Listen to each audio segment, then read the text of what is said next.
Good evening and very, very warm welcome to all of you. Thank you for spending your time with us. I know we've got three halls and two other very interesting sessions happening at the same time, but thank you for that.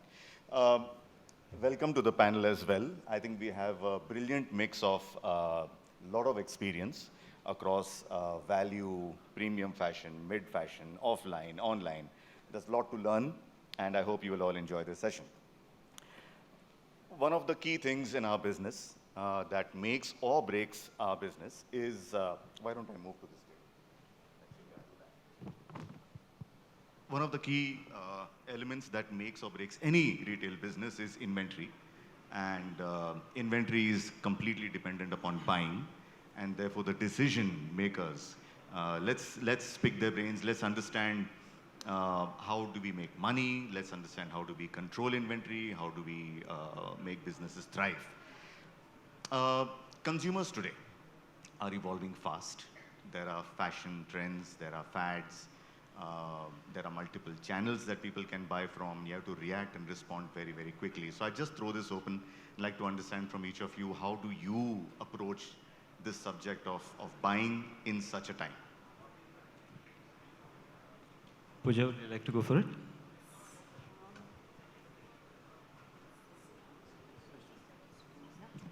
Hello, yes. So there's been a big evolution that has really happened over with the invasion of online and social media and many other things. There's invasion that has happened. So, of course, I've been in the industry for the 25 years now. And in the last 2 years, the way the whole way that we buy has evolved so much. The earlier way of buying used to be that you stack it high, see it fly. Today, consumer is looking for premiumization, looking for experience, and I think it changes the game completely for us. The yardsticks for efficiencies used to be sell-throughs, which were in some way very reductive. But today, it's about how you maximize. You talk about losses, you talk about opportunity losses, and things have really got shaken up in that way. Talking about the fads and trends, that you spoke about. When we look at trends, the emerging trends are largely coming from, stemming from the space of predictive analysis, while the fads are something that, so I think these both things, whether we talk about the trends and fad, they coexist. I think a capability, it's like driving a car. You need to have capability of when to press the accelerator and when to press the brake. When you see a trend emerging, that's when you accelerate. And when you see a fad, you brake. That capability of maximizing an opportunity out of a trend and maximizing profit is something that you encash from emerging trend. While fad has its purpose too. Fads help you to engage with the customer and to have a conversation with the fashion customer. So it's very important to know how to balance the both in the coming times, because both have a very, very important place in today's retail. Absolutely. Thank you for that, Pooja. Kalyan, would you like to share? I'll take a little longer approach. So basically, starting with how we actually plan. Everything starts with the deeper planning. So we call it, I've actually said as Rita, outside when we're discussing. So basically, we're saying the first process on doing this is, because especially in the format that we are working right now, we are diversified into online, offline, full price, discounted stores, formats, multiple things. But for all of it, one common thing is actually doing enough market research, right? So we do research through market surveys, we do through brand surveys that we actually go through periodically, focus group discussions that we do. And also being an online player also, like because we operate in online, we look at customers' comments on social media. We also look at reviews and ratings that they actually have and the feedback that the consumer gives. That's one part of the research part that we do. And then from the research, we also look at identifying what is right for us, because one formula doesn't work for everybody. Each of the format has a role to play within the businesses. So we um, bring in the aspects that we can actually take within the format and actually what we can actually absorb. And that's a very, very critical part of identifying what to eliminate, because there's enough thrown on the media, there's enough on the trend forecasting, and as we look at in the fashion forecast that happens today. But we try to eliminate a lot of things to see, like, this is where the brand ethos stands for, the DNA of the brand stands for. That's very critical. Once we do that, I think if we're looking at something to hold on very consistently, if something has been consistently being doing well in the past, we actually put that as part of the trend, and then we actually back it. And things which are looking more of what's coming up recently, with the business forecast, we put in a very calculative, I was actually saying, like, we go as low as 16 pieces to even try in the e-com space right now. I think that's a new thing that we're doing right now, is do a test and trial. And based on it, the quick response time that we actually do to actually bring it up. So, because within markets, it also works very differently. So we go with geo-referencing, geo-tagging, and also understanding what works in which markets. And while we put all of this, the success is when you actually start reviewing and analyzing very periodically. So this once in a season analysis, once in a quarter analysis is all done and dusted now. So you will be too late in the current market scenario. So we're actually working into almost like a daily review of what is actually happening, and working on a system to actually react and replenish much faster. I think that's what is working very well right now. And it's a constantly evolving process. So agility, small trials, quick Absolutely. responses. Absolutely. Brilliant. Please, Tushar. So for us, that fads come and go as soon as, they come very fast and they go very fast. So us being a fashion brand, we try and focus on, great quality products which are in trend, because we would like to give our customers the right fashion in the right trend. So for us, and plus, since we have a multi-brand stores, every brand has its own character. So we try and identify what this brand stands for and what kind of product a consumer would like when they're entering our store and they see it in a certain brand. So, yeah. Thank you. Shivani? Yeah, very quickly, Zubair. We're a value-focused platform catering to Tier 2. And so our play is not brands. Our play is not brands. It's basically labels. So the way we onboard sellers and platforms are on the platform are related to exactly how it sort of shows up. Yeah. So, and then with all the merchandising work that we do on site, how do you showcase it? That's basically it. So knowing your brand, knowing your vertical, and knowing your customer. And that's a very similar cue that comes in for online.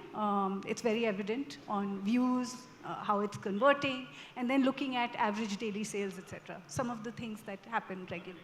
No, I agree, completely agree, both of you. Knowing what not to do, what not to buy, what not to get tempted by. And if you go, razor focus and not spray and pray. Karan, would like to hear from you, how do you approach the subject? Yeah, I am Karan Sachdev from Prayagraj. We are a traditional retailer, MBO retailer. We have 7 stores across the city. And for us, the question is actually what we want to sell.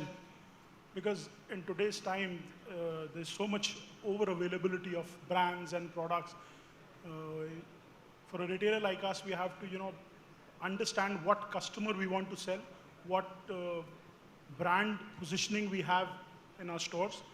And when we have that in mind, that is where the major decision making is done. Because you have to be focused.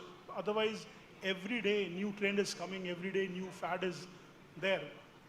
And you tend to get confused. So you have to be focused on what to sell. When you have that clear in your mind, what is your customer, what is the customer you want to sell, which niche of customer you want to have for your store. I would like to have an example. For these days, everybody is talking about Gen Z fashion and fast fashion. and affordable pricing. And for a store like us, we have built our goodwill or our brand over a period of 25, 30 years for a family-oriented customer, for a senior customer, a premium customer. So for a store like us, if we are not clear what our brand stands for, we tend to get confused in this era where everyone is talking about fast fashion. And then the buying decision gets influenced because we have that FOMO that we are missing out on that trend. And when we are focused, the buying, then the planning part comes, the more micro level planning comes, that what to buy in for that customer category. So we have to understand the psychology of my customer, the customer I want to sell to, my brand positioning, and that, I think, is the main decision. Thank you for that, Karan. All of us, I think at some point of time, especially everyone who's been in a buying seat, has felt that buying is an art and a science both.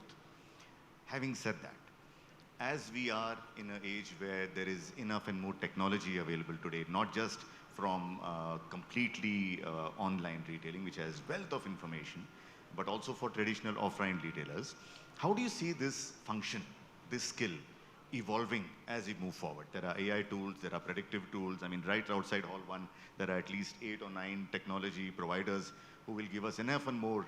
So are our roles redundant? So I think before, AI is like a machine, right? Any machine before the machine era, I think the way everybody had to toilet changed after that era came. So AI is going to do the same thing for us. It's going to add precision, it's going to add ease, perfection in many ways. And I think that's what we need to take it with that stride, that's what is going to be the role for AI, and we have to embrace it. At Max today, we are in the POC state for sure, and the rollouts are going to happen very soon.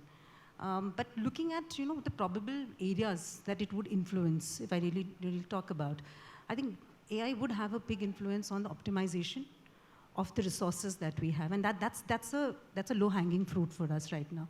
Whether it talks about the design creation, whether it talks about creating marketing content, I think all of that would go through an evolution which would be at a click of multiple buttons maybe, but a lot of time in resource savior would happen. There will be going to be a hell lot of efficiencies that are going to get created through that.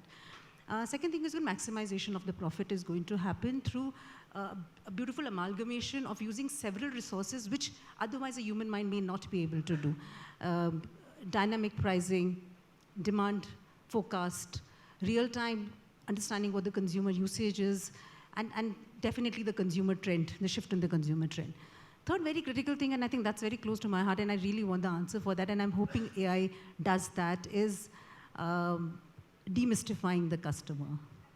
So in the online space, to a very large extent, we've been able to do, and I think I was sharing that with Kalyan, you can understand that a customer did not like this. I think we spoke about the glass, something glass on that, and I wish we had that in the offline space, and it's stemming more from the offline space.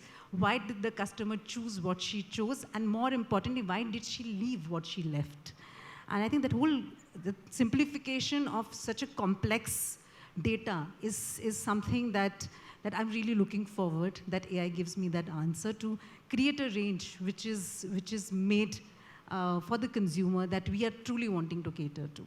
So I'm very excited about what AI has for us in Thank you for that, Pooja. It's true, because in offline there is the advantage of directly interacting with the person who speaks to the customers, and the more you spend time, the more you listen to them, right? That's the information, that's the wealth. At the same time, online gives you, demographics and maybe even psychographics, which perhaps, you might miss out with human interpretation. Thank you for that. Kalyan would like to add. So from a today, I think from a data perspective, there's enough and more in data that's available. In terms of consuming the data in the right way is where AI would really help. Most probably declassifying, because today we operate with more than about 1,800 plus doors, right? and we sell in nook and corners, and we were also talking that within the same city, the consumer behaves differently between one location to the other. So to give in a lot of insights to this is, I think this is one area that it can really actually work. Saying so, I think there's an upskilling of individuals that is surely needed, because otherwise it's always going to look like a area that's going to be more compromising. But that's something that would eventually happen, is because that would be the demand, because you can't actually live without it. But it's going to be for the benefit overall. Thank you for that. Karan, please. I think AI, as we all know it, it is an enabler. And for a retailer like me, we are into offline only. And we have a direct connect with the customer. Both have their own challenges. The offline, we directly dealing with the customer, and AI has a challenge that it only gives you the power or the information depending on the data that is available. I'll give you an example that if a brand that sends merchandise to me and it doesn't send me in a particular size segment, the merchandise comes to me only, say in a bigger size, double XL or a triple XL, there's just one garment. And the data will tell, the AI will tell that the selling percentage of that size is very minuscule because the availability was very less. But the person standing there can give you the information that we have missed on the opportunity of a number of customers in bigger size that were coming, but we did not have that. So we have to, work in combination with the AI and the retail front end people. So that is the, I think, magic that when we combine both, we are more efficient. Absolutely, Karan. I think for any scale of business. Tushar, you were talking about how you leverage AI in social. So that will be lovely to hear. So I'll Please. add on a little to what he was talking about. Firstly, I feel the word AI is being thrashed as how luxury word has been That is thrashed true. across the board. But see, there are 2-3 things. We've been using AI in our company, but in a very different segment. That is social media. $10 a month can give you $1 million of return if done rightly. Secondly, where I see AI coming into the picture is one, where your logistics becomes faster in between inter-store transfers, and you can move the right merchandise to the right store, which can help you in moving the inventory faster and getting the right sales. And secondly is basically data crunching. And I'm not an AI expert, but these are two factors which I feel that it would be a great input rather than the front end part of it, because front end is a difficult thing to solve, and AI is a rabbit hole. Everyone's doing AI, but we need to wait out for a couple of people in our panel to actually use it and let us know what works, what doesn't work. That's a smart one, Tushar. Shivani, you come from a design background. Yeah. You moved into marketing, merchandising. You've seen both the art and the science of retail. So what's your take on this? So I think AI is a tool. I'm a firm believer, having done this 20 odd years, that the human curative eye is the power of edit is what is a power buyers also hold. It's a power that designers hold, buyers also hold.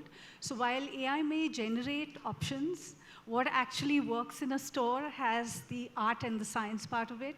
Science, definitely it will solve. The art part will still be important based on who you're serving and what you're serving. So I think that's critical.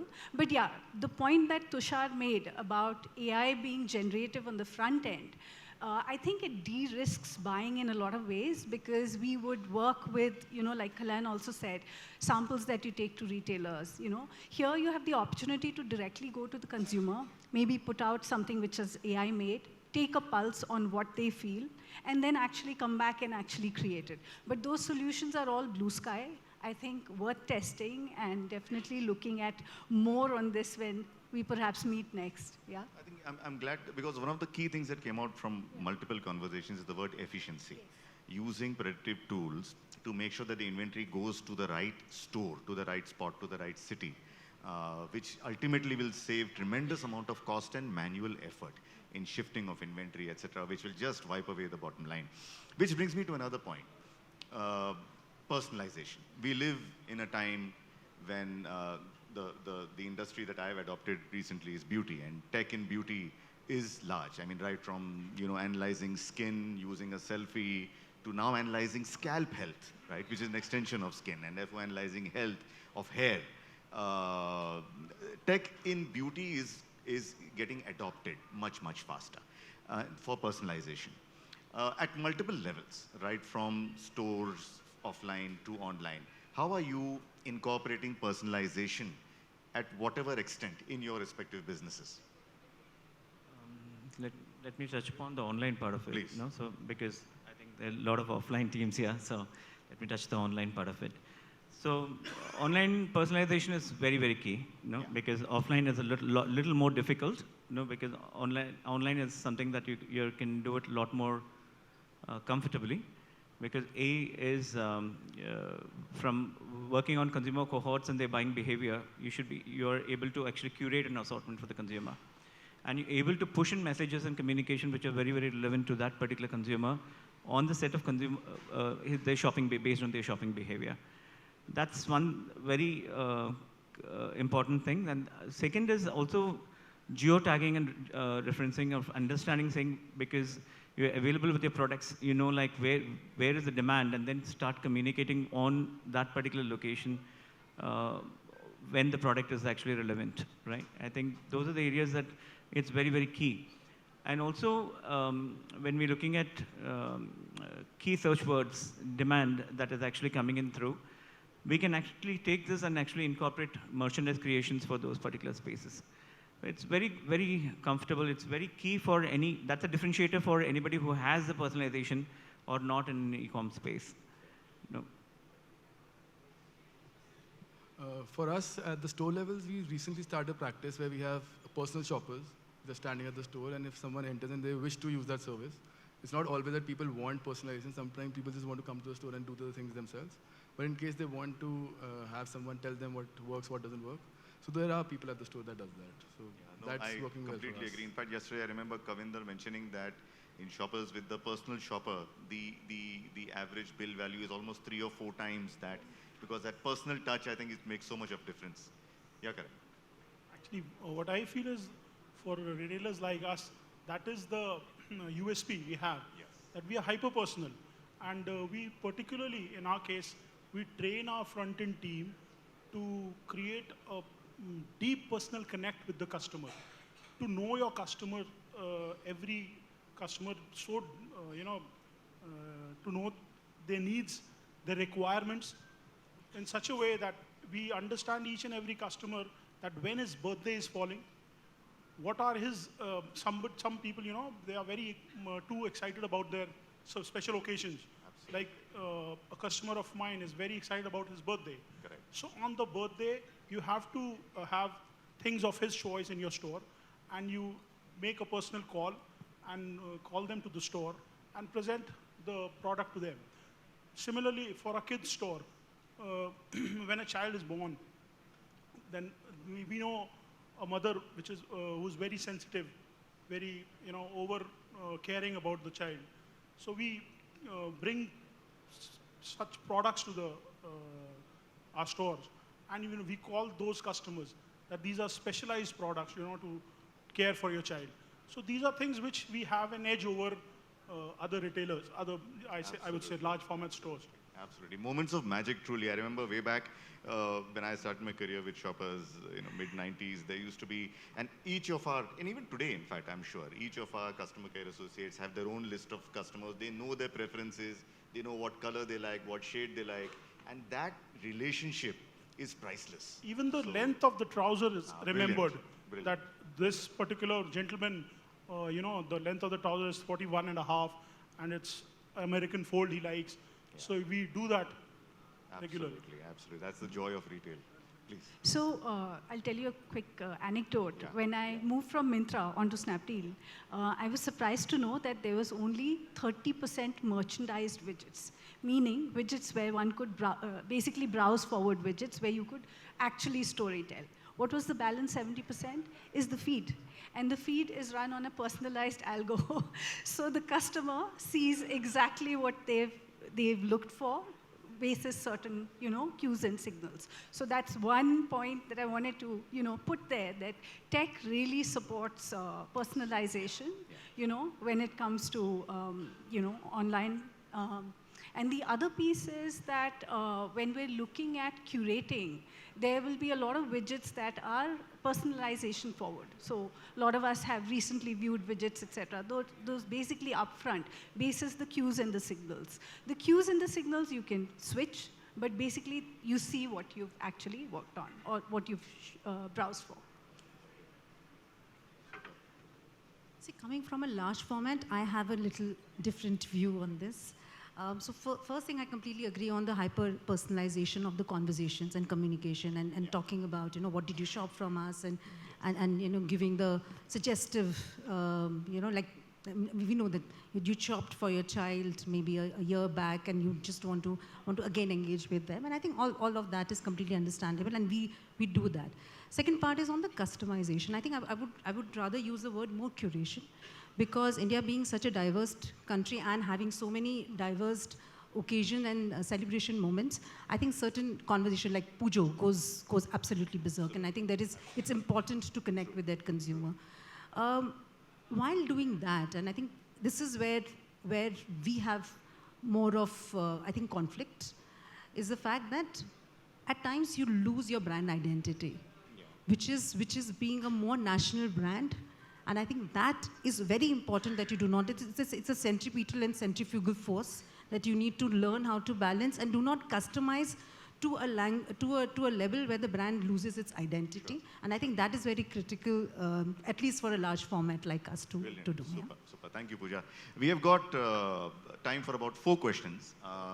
This is the team which makes decisions. They are the ones who impact the profits of the respective companies. So please, anyone. You're being very kind to the buying community, I must say, because trust me, in our companies, we're never faced with no questions.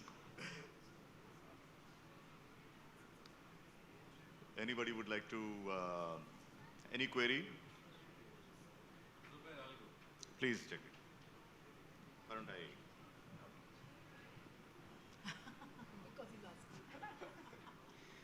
To be fair, I'll ask everyone. So it's a general question. Is the consumption decreasing with the advent of fast fashion and fashion being moving so fast that the styles are changing? There were times when one pair of trousers, like a chino, would continue for 2 seasons at a time, right? It's not that time. So are the depths going lesser? Is the consumption reducing?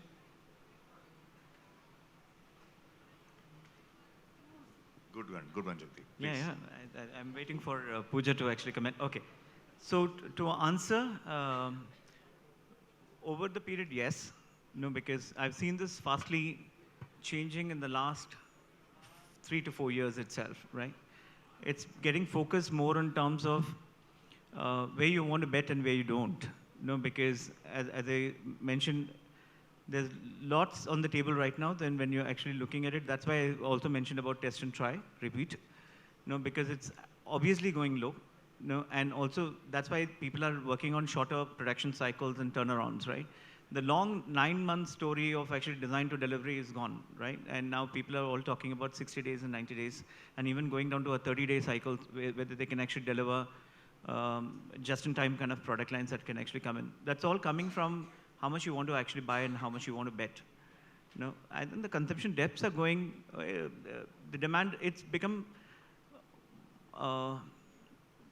more of how quickly you can actually react. So the depth is actually going down.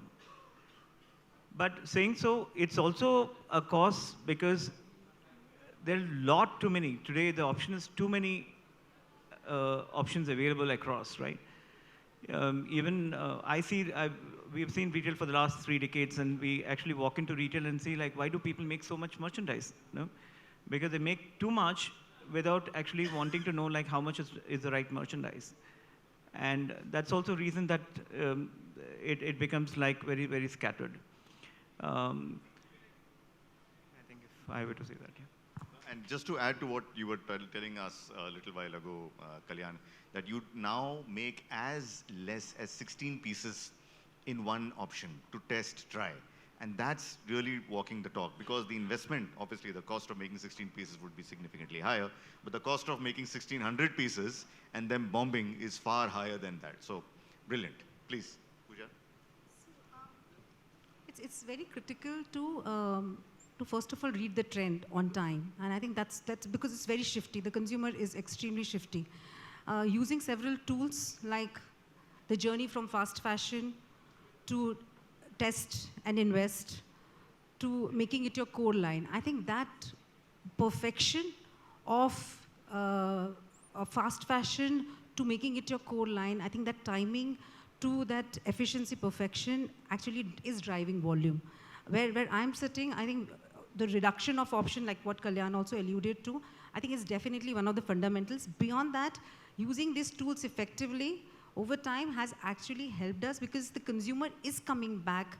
And while I think it looks like the customer is not coming back for the same product, but there is a set of consumer who is coming back for the same product, provided you know how to make sure that the consumer knows that that's available with you, throughout.